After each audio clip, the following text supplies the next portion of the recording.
Hey, don't forget to like and subscribe. Imagine waking up one morning and realizing you can't log out. Not from a website, from Roblox itself. Your hands are blocky. Your body's made of pixels. You try to scream, but only a chat bubble appears. Help me. You move and it makes the boop boop sound. Welcome to your new reality. Permanent Roblox mode. At first, it's fun. You can jump 3 times your height, build houses instantly, and say noob without getting cancelled. Every place looks like a childhood dream. Giant malls, candy cities, rainbow obbies. You even meet your friends.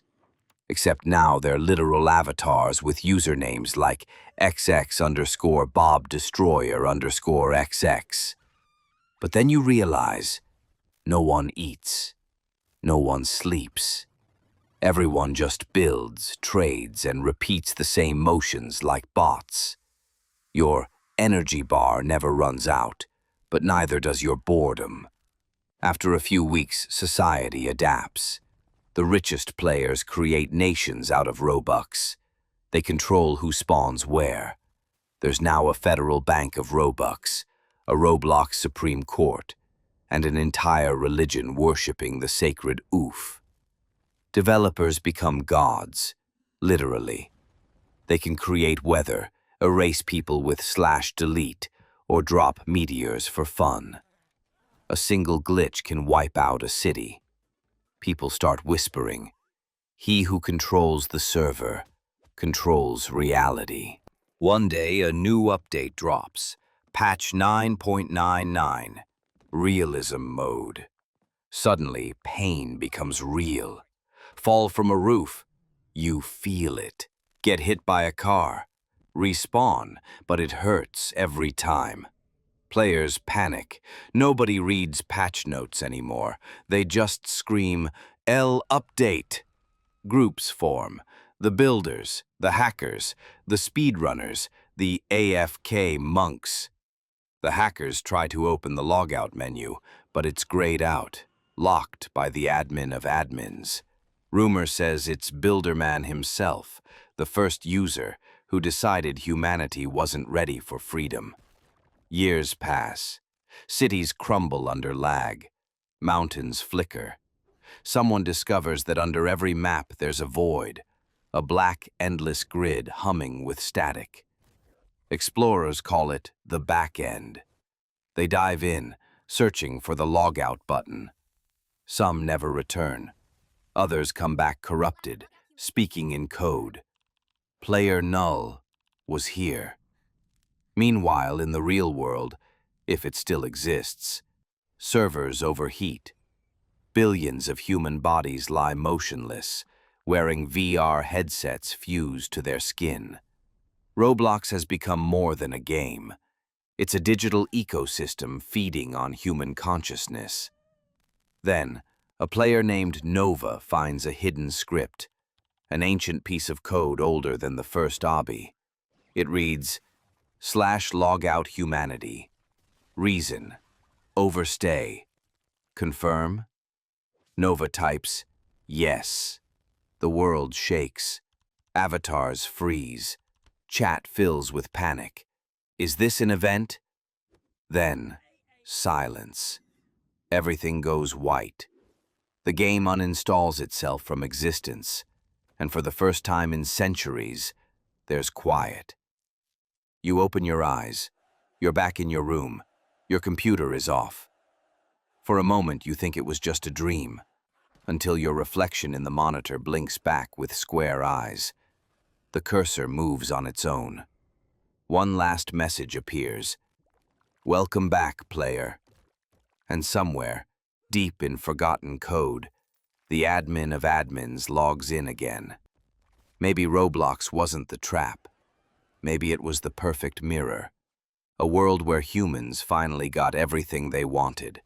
Power, creativity, control, and no way out. What if one day you woke up and realized you were stuck in Roblox? At first, it's hilarious. Your body looks blocky. Your head is a perfect cube, and your arms swing around like noodles made of Lego. You try to run, and instead you bounce in clumsy animations. Everything feels like a parody of life, until you notice that the whole world around you is also made of user-generated chaos. Want to eat breakfast? Sorry, you spawned inside a tycoon map, and the only thing available is a conveyor belt of hamburgers. Want to go outside? Too late. The door teleports you into an obby with floating lava platforms and spinning death traps. And every time you trip and fall, you respawn with a goofy sound effect, as if life itself is trolling you. The economy is bizarre. Forget dollars, it's all Robux now. Suddenly, kids are richer than billionaires because they hoarded virtual hats. Someone with a neon dragon pet has more social power than presidents. And yes, scams are everywhere. You can't even trust your best friend. He might just trade your sword for a totally real flying car. But the scariest part isn't the physics, or the scams, or even the endless chaos of minigames. It's realizing there's no single reality here. Roblox is millions of overlapping universes. One moment you're running a pizza shop. The next you're fighting zombies. Then you're on stage in a K-pop simulator. The rules change every 5 minutes, and you never know which version of you will survive. So maybe Roblox isn't just a game. Maybe it's a glimpse of what happens when reality itself becomes user-generated. Unstable, ridiculous, and never-ending. The real question: would you try to escape? Or would you just buy some Robux and finally embrace the chaos? What if one morning you woke up and realized you were living inside Minecraft? The bed under you is pixelated, the grass is square, and the sun rises in a perfectly blocky sky. At first, paradise. Punch a tree with your bare hands, and suddenly you've got wood planks. Build a house in 5 minutes. Hungry? Smack a cow and boom, steak. Eternal picnic mode unlocked. But then night falls, and that's when the chaos begins.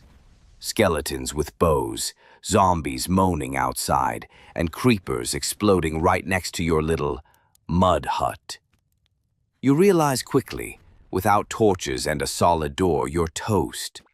The economy? Forget dollars. Diamonds are the only currency now. Humanity turns into miners, digging endless tunnels for that shiny blue pixel. Engineers become gods. Anyone who masters redstone mechanics is basically an Elon Musk of the blocky world.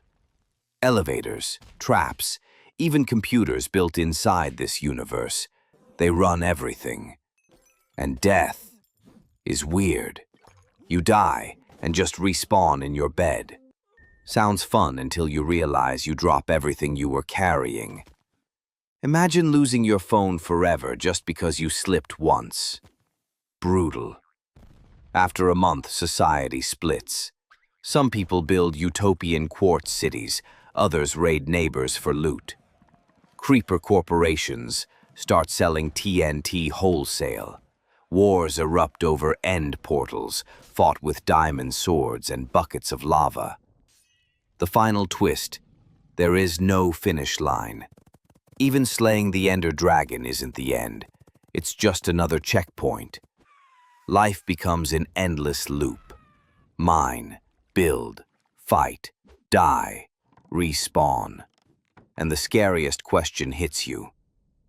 Is this true freedom, or the cruelest prison ever built out of cubes?